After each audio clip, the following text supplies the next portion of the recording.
Shalom à toutes, shalom à tous. Nous sommes aujourd'hui dimanche 3 août 2025 et nous nous réjouissons d'être dans la présence du Seigneur et ainsi d'être ses collaborateurs.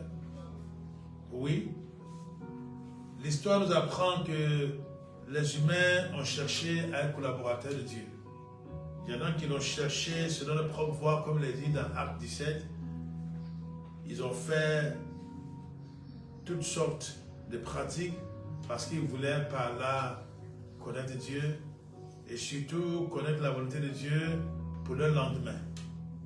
La Bible nous déclare que dans cette quête, beaucoup de gens se sont adonnés à l'idolâtrie.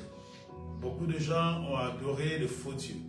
Beaucoup de gens ont fait toutes sortes de sacrifices, même jusqu'à sacrifier leurs propres enfants. Le culte à Moloch. L'histoire nous apprend qu'il y a eu un homme à qui Dieu s'est révélé. Et son nom c'est Abraham. La preuve que cet Abraham a existé, c'est qu'aujourd'hui nous avons une nation qui s'appelle Israël. C'est la preuve concrète que Abraham a existé.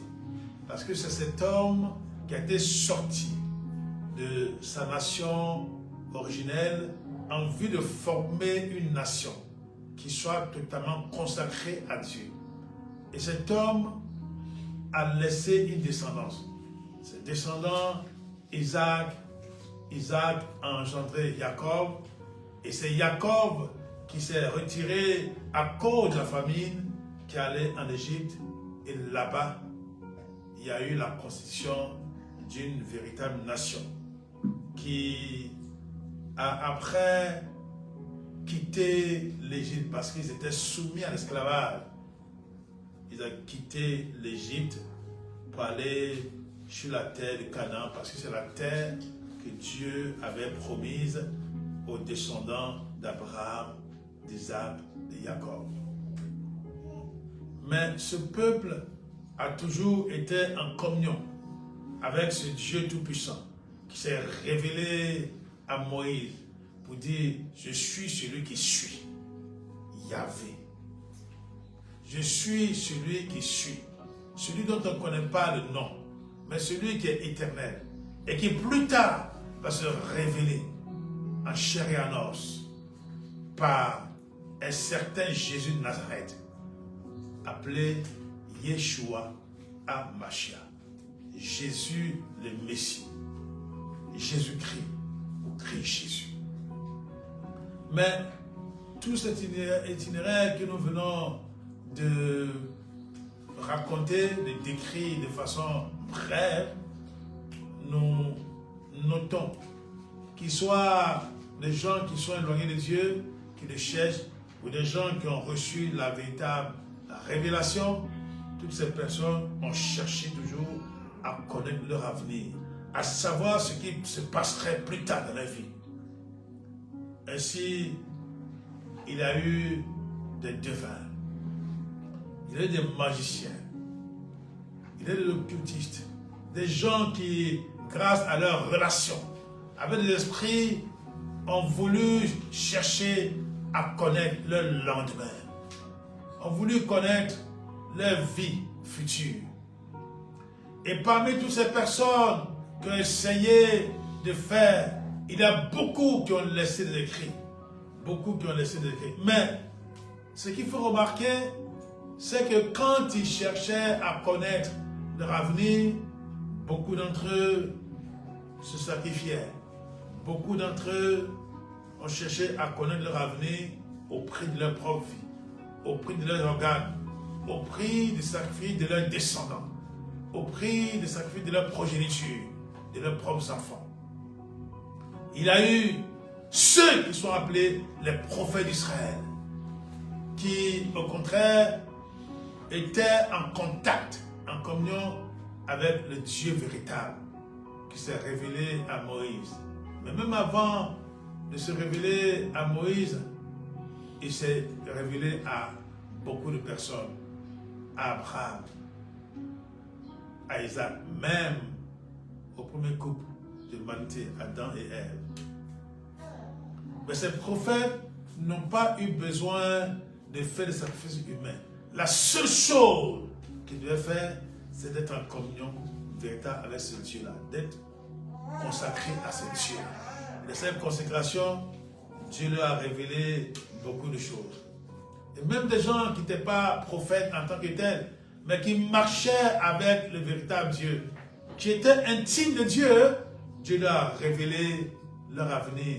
Il leur a même permis d'expliquer l'avenir de beaucoup de personnes à qui Dieu s'est révélé dans des songes, dans des visions, et qui ne savaient que faire. L'un d'entre eux, un prophète nommé Michée au temps des rois, a dit ceci. Un roi nommé Akab. Akab qui marchait comme il voulait, parce que malheureusement, il s'est allié avec une certaine Jézabel. Une femme qui ne craignait pas Dieu, mais qui craignait des puissances occultes, qui craignait des puissances ténébreuses. Ce Michée a eu à dire à Akab, si tu reviens en paix, c'est que l'Éternel n'a pas parlé par moi. Un roi, chapitre 22, verset 28. Un roi, chapitre 22, verset 28. À quelle occasion Michée a-t-il osé s'adresser à ce grand roi, à ce roi qui était craint? Parce que sa femme Jézabel, qui était une occultiste, qui adorait de faux dieux, les Baals, lui donnait de la contenance, lui donnait de la force et le poussait à faire la volonté de cette divinité païenne. Et roi chapitre 22, verset 28. Michée dit, si tu reviens en paix, l'Éternel n'a point parlé par moi.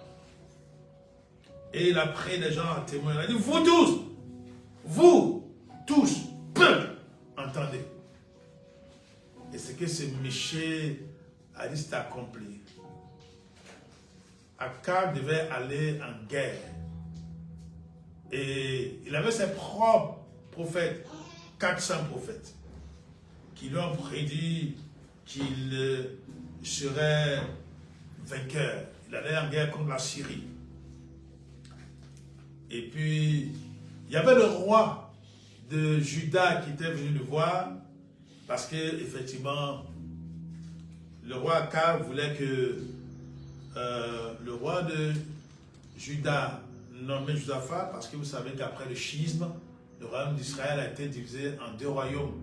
Le royaume du nord, appelé Samarie, et puis le royaume du sud, qui n'avait que deux tribus, alors que les autres en avaient 10, qui étaient restés attachés à la maison de David, et qu'on appelait Juda. Donc Josaphat était le roi de Juda. Et son frère et ami lui a proposé d'aller en guerre avec lui contre les Syriens. Mais Josaphat, lorsque vous lisez son histoire, il craignait Dieu. Il avait toujours recours à Dieu. Il voulait consulter Dieu avant cela. Parce qu'il était là quand les faux prophètes sont venus dire non, vas-y, tu vas remporter la victoire. Il n'était pas satisfait, il n'était pas convaincu. Et puis, Akab a dit non, Michée là, il est là, mais ce monsieur-là, il ne m'aime pas. Vous pouvez lire la totalité de l'histoire dans 1 roi chapitre 22, verset 1 à 35, dans 2 Chroniques chapitre 18, verset 1 à 34 aussi. Donc, mais comme Josaphat insistait, il a fait venir Michée. Et Michée lui a dit, oh, j'ai vu Israël dispersé. Et puis, c'était le massacre, c'était la défaite totale. Et le roi n'était pas satisfait. Et Michée lui a même expliqué ce qui se passe. Il a dit, dans le ciel, Dieu demandait à tous ceux qui étaient là, les esprits qui étaient là, qui irait séduire, induire Akab en erreur pour qu'il puisse aller en guerre, pour se faire tuer là-bas. Oui, c'est ça, parce que quand Dieu parle à des gens qui ne comprennent pas, qui n'écoutent pas, qui s'entêtent, qui sont endurcis, bon, Dieu, il est le Père de tous les esprits. Hébreux chapitre 12, verset 9, il est le Père de tous les esprits. Donc Dieu, comme il est souverain, il cherche à te châtier parce qu'il a tout fait, tout dit. Tu as mis sa parole en doute, tu l'as même défié. Et donc, Michée explique à Akab, dans le ciel, il a vu que les gens venaient proposer une stratégie à Dieu pour les induire en erreur. Et puis il y a un petit esprit qui est venu dire, moi je vais l'induire en erreur et le tromper. Bon, Dieu lui a dit, vas-y. Et cet esprit-là qui est venu posséder les prophètes, les faux prophètes là, qui ont raconté leur vie. Et c'est comme ça malheureusement. Il y a beaucoup de gens qui sont plongés dans le culte, dans l'idolâtrie et qui entourent les chefs d'État, qui entourent les VIP, les personnalités importantes, les chefs des présidents de sociétés, etc., qui les entourent et qui leur suggèrent les choses. Qu'ils amènent toujours dans le décor. Et puis, Akab a dit, toi là, tu me racontes que ta vie, tu m'annonces que de mauvaises nouvelles. On va t'enfermer jusqu'à ce que je revienne de la guerre. Et c'est ça, Michée lui dit, si tu reviens en paix, c'est que l'Éternel n'a pas parlé par moi. Chers amis, je ne sais pas ce que tu cherches dans ta vie. Peut-être que tu vas consulter toutes sortes de devins, de magiciens, qui sait encore, en vue de connaître ta vie. Tu es dans le maraboutage. Tu ne peux pas faire un pas sans marabouter, sans aller consulter un marabout. Tu es toujours dans cette logique-là. Peut-être que tu es un chef d'État. Dieu t'a révélé plein de choses. Parce que Dieu là, je vais vous apprendre, je vais vous dire un secret. Dieu se révèle à tous les présidents d'institutions ou chefs d'État, tout le monde. Les dirigeants des nations reçoivent des sons, des visions de la part de Dieu. Il n'y a pas un seul qui peut se présenter et dire non. C'est vrai qu'il y en a un qui adore leur divinité comme Pharaon le faisait. Mais Pharaon a un son où Dieu voulait protéger son royaume. Et c'est vrai, rappelez-vous l'histoire de Joseph. Dieu a permis que Joseph aille, qu'on fasse appel à Joseph. C'est lui qui a bien interprété le son. Il en est de même pour des gens, des prophètes de Dieu, des amis de Dieu, j'allais dire, comme Daniel. Dans Daniel 2, verset 19 à 28, Daniel 2, verset 19 à 28, on voit comment Dieu révèle le secret même du son. Parce que le roi de Gaïsa a fait comme s'il avait oublié le son. Pour vérifier si ces gens, si ces magiciens ne lui racontaient pas des bêtises, leur vie. Alors il leur a dit, bon, si vous ne trouvez pas le son que j'ai fait là, je vais vous tuer tous. Je vais vous massacrer. Et ces magiciens ont dit, ah, mais qui peut faire? Il n'y a pas quelqu'un dans le monde là qui peut faire ça. Il dit, moi je vous ai dit ça.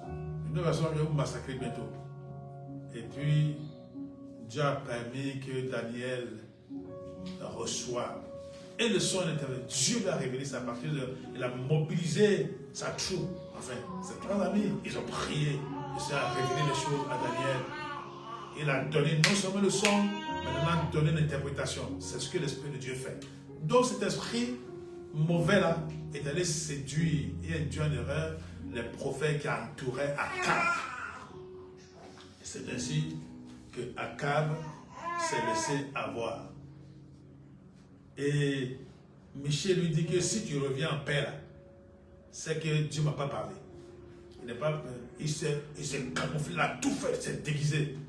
Mais comme le diraient les humains là, il y a un soldat qui a tiré au hasard une petite flèche qui allait la terre. C'est ça. Dieu là, il est tout puissant. Je ne sais pas, tu es peut-être chef d'État, tu es pas une institution dans le monde parce que notre enseignement va partout dans le monde. Je ne vise personne en particulier. Mais ce que Dieu m'a mis à cœur, c'est ce que je dis. Et tu te crois tout puissant, tu te crois invincible. Tu dis ce que tu veux. Peut-être que tu es responsable d'une institution, je sais quoi, quelque chose qui compte pour la nation. Et tu te crois invincible parce que tes marabouts t'ont raconté leur vie. C'est l'Esprit de Dieu qui communique et qui n'induit jamais en erreur. D'ailleurs, lorsque nous parcourons la parole de Dieu, nous notons deux types de révélations, deux types de prophéties. Peut-être qu'il y en a plus de deux, mais je vais me limiter là. Il y a la révélation ou la prophétie où Dieu veut punir un peuple, un groupe, un individu. C'est-à-dire que ça, c'est irrévocable. Quand il a dit ça, il va le faire. Lorsque vous lisez l'histoire d'Israël, Israël laisse tomber, c'est le cas de dire, il lâche la main de Dieu, il va se prostituer après des divinités païennes.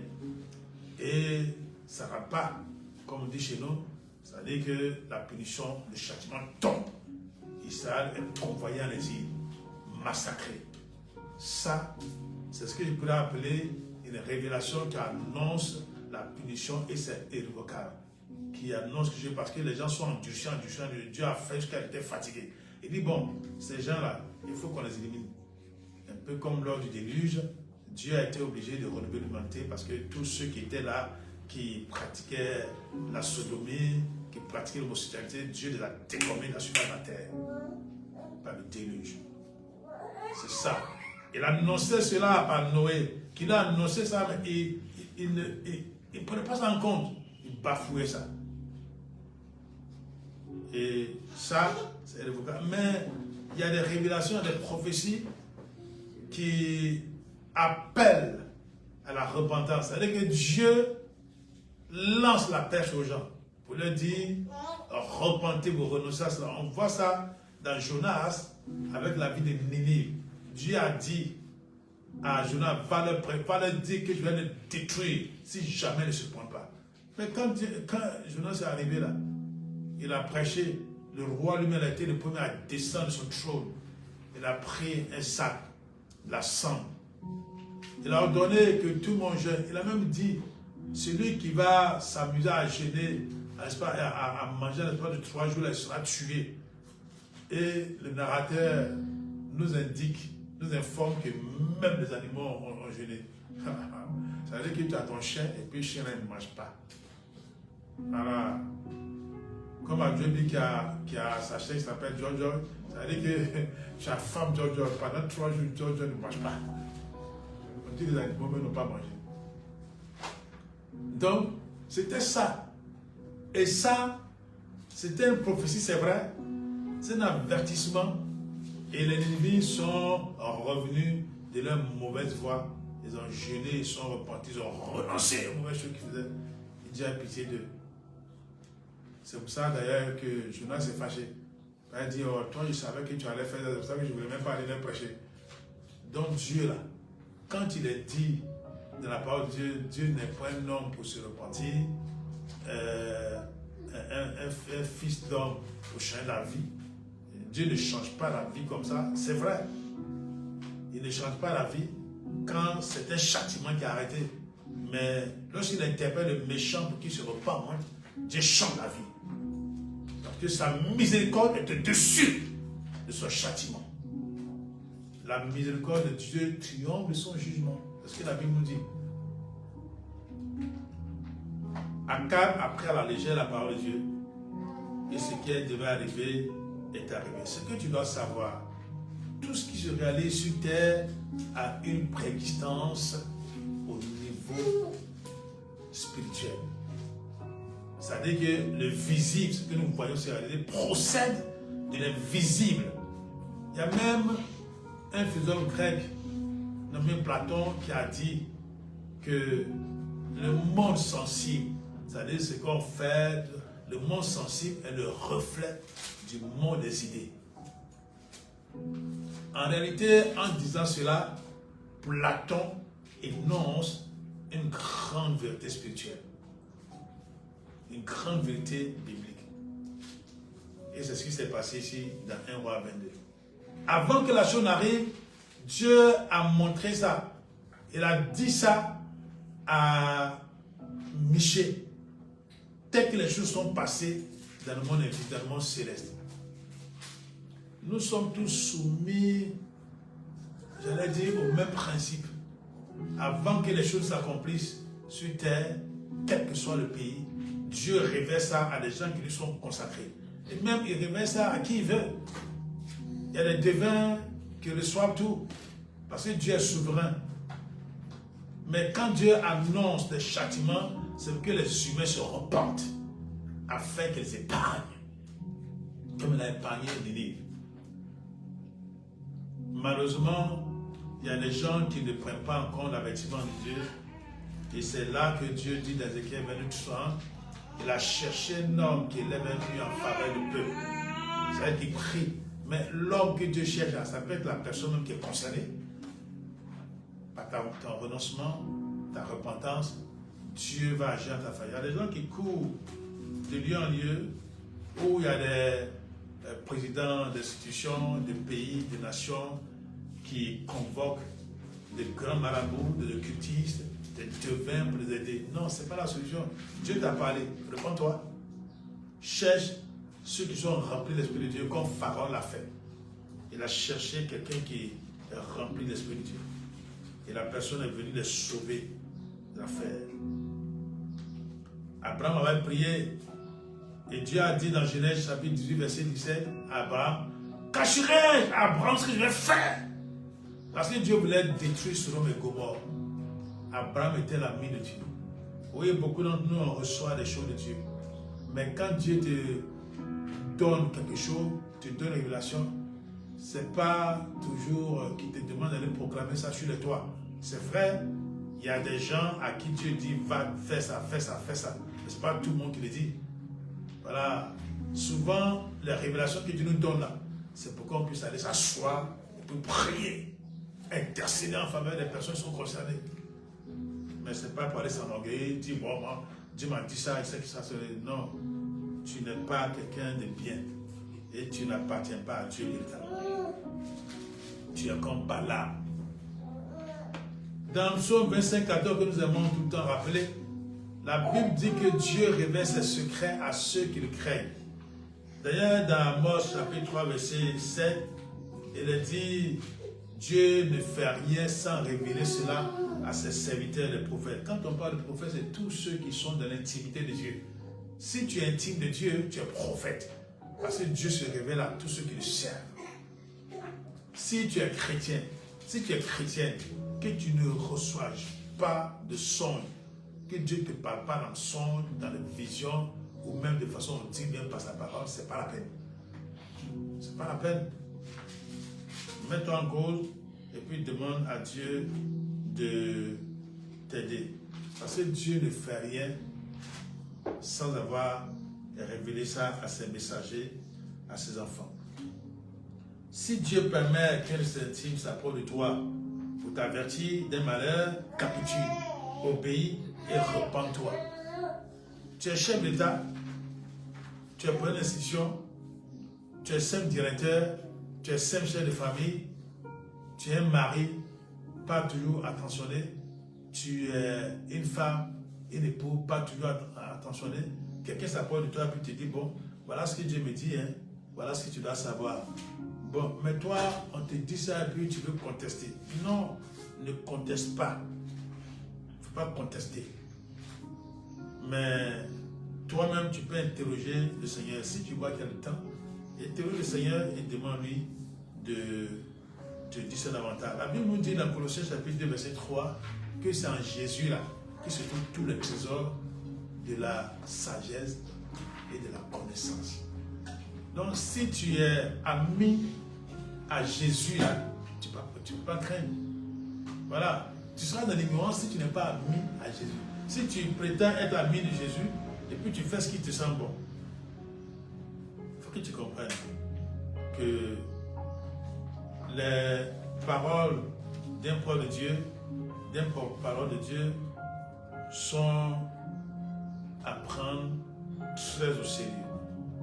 Le roi Akab, comme il disait, l'a pris à ses dépens. Il n'a pas voulu considérer ce que Michel lui a dit. Il faut que tu le saches. Il n'y a pas une seule autorité qui échappe à Dieu. Oui. Ton marabout que tu vas consulter, il n'échappe pas à Dieu. Ton grand marabout que tu fais venir là, il n'échappe pas à Dieu. Voilà ce que tu dois savoir, ce que tu dois chercher, c'est ton avenir éternel. Comment tu seras traité par Dieu. Si tu veux que Dieu t'humilie là, bon, Merci. Il y a quelqu'un que Dieu a humilié dans l'histoire. Il s'appelle Pharaon. Bon, Pharaon, c'était le titre, comme on dit César, Auguste, etc. Donc c'était un des pharaons. Ce qui est sûr, Dieu lui a parlé, jusqu'à il était têtu, le peuple. Mais il allait noyer sa propre armée dans la mer Rouge. C'est ça. Quand quelqu'un est entêté là, quand son cœur est endurci, Dieu l'humilie. Donc méfie-toi, mon ami. C'est un avertissement de la part de Dieu. Méfie-toi. Quand Dieu t'a dit quelque chose là, il faut chercher à obéir. Parce que si tu n'obéis pas, il va t'humilier. Et tu vas lui dire que c'est la faute à Dieu. Non, mon ami. Pharaon là, il ne peut pas dire que c'est la faute à Dieu. Il n'est pas. D'abord, il a fait tuer son successeur. Tous les premiers-nés d'Égypte, parce qu'il était entêté. Il y a des malins qu'on évite. Quand Dieu donne une prophétie là, une prophétie de châtiment là, ce n'est pas pour qu'elle se réalise.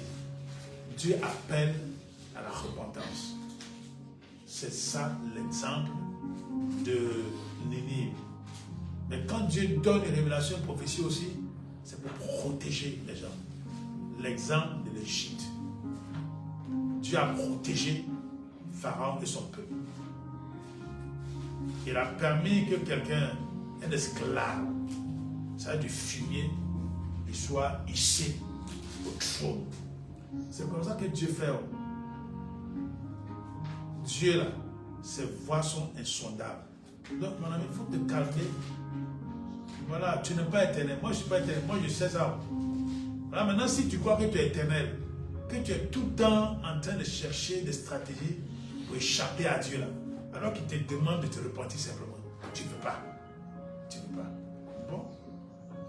Tu as subi ce que tu as subi. Je me rappelle ce songe-là où on devait pouvoir m'enlever d'une responsabilité. Alors, les gens ont tout fait.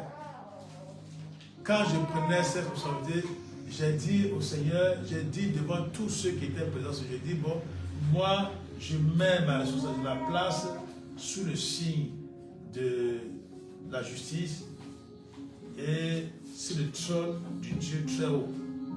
Voilà ce que j'ai fait. Et cette déclaration-là a permis à Dieu de veiller sur moi durant toute la responsabilité. Alors, il est arrivé qu'on voulait m'enlever pour des raisons, je ne sais quoi, je ne veux pas juger, mais pour me montrer que ce n'était pas vrai, Dieu me révèle, pour moi où on voulait m'enlever, Dieu me révèle quelqu'un de grand pour moi, hiérarchiquement parlant. J'étais alors chez moi à la maison. Et la personne vient avec une arme, passe par ma fenêtre et tire, me rate. Passe par la porte, tire et me rate. Et je me suis réveillé ensuite, j'ai commencé à prier. Et puis Dieu me dit, rassure-toi, ils ont fait ça, mais c'est moi qui déciderai de t'enlever. Voilà, lorsque je penserai, je verrai que le temps est venu pour toi de passer à autre chose. Et c'est ce qui est arrivé. Et quand on m'a appelé pour dire non, voilà, j'ai compris. Même s'il n'y a pas eu d'élégance là-dedans, même si c'était de façon assez bizarre, mais j'ai glorifié le nom du Seigneur, c'est là la toute puissance de Dieu se révèle, c'est là sa souveraineté se révèle. C'est pour ça que tu dois obéir à Dieu. Si Dieu t'a révélé quelque chose, comprends ça et humilie-toi. Parce que c'est avec l'arme de l'humilité et de la consécration à Dieu que Dieu bénit et permet que tu sois auteur des actions merveilleuses comme lui. Il fait tout à merveille. Dieu te permettra aussi de passer à cette dimension. Retiens que l'invisible influence toujours le visible et que tu dois comprendre quand Dieu t'avertit, quand Dieu te donne une information, quand Dieu te demande de changer, il faut que tu le fasses. Parce que si tu ne changes pas et qu'il applique sa volonté et que cela ne t'est pas favorable, ne te plaît pas. Mais change. La justice élève une nation. Le péché et la honte des peuples. La justice élève une famille, le péché est une arme de destruction, l'idolâtrie est une arme de destruction pour la famille. Il en est de même pour toute forme d'institution où il y a une autorité. L'autorité est de Dieu. C'est Dieu qui place les gens. Quand vous lirez Daniel chapitre 2, verset 19 à 28, vous comprendrez que c'est Dieu qui fait toutes choses parce qu'il est souverain. Chers amis, voilà l'enseignement que Dieu nous a communiqué ce matin. Si tu t'entêtes et que tu veux faire ce que Dieu t'a dit ne pas faire, si la paix en découle, c'est que ce n'est pas ce Dieu-là qui a parlé. C'est pour ça que j'interprète 1 Roi chapitre 22, verset 28. Que le Seigneur vous bénisse. Gloire à Jésus. Amen.